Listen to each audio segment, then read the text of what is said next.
புதிய முதலமைச்சர் பதவியேற்பில் பங்கேற்றார் எடப்பாடி அதிர்ச்சி என்ற தலைப்பில் இந்த காணொளியை காண்கிறோம்.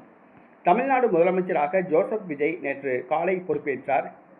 தமிழ்நாடு முன்னாள் முதலமைச்சர்கள் ஓ. பன்னீர்செல்வம், எடப்பாடி பழனிசாமி, மு. க. ஸ்டாலின் மற்றும் முன்னாள் துணை முதலமைச்சர் உதயநிதி ஸ்டாலின் உள்ளிட்ட யாருமே பங்கேற்கவில்லை.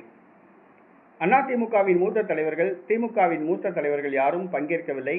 அழைப்புதல் வழங்கப்பட்டது, ஆனால் புறக்கணித்தனர். ஆனால் அதிமுக சட்டமன்ற உறுப்பினர் ஒருவர் புதிய முதலமைச்சர் பொறுப்பேற்பு விழாவில் கலந்து கொண்டார். அது அனைவருக்கும் அதிர்ச்சியை கொடுத்துள்ளது.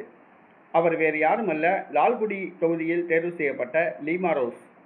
லால்குடி தொகுதி அதிமுக சட்டமன்ற உறுப்பினராக தேர்வு செய்யப்பட்ட லீமா ரோஸ் இவர் புதிய அமைச்சரவை பதவியேற்பு விழாவில் கலந்து கொண்டார். இவர் தற்பொழுது சி.வி. சண்முகம் ஆதரவாளராக உள்ளார்.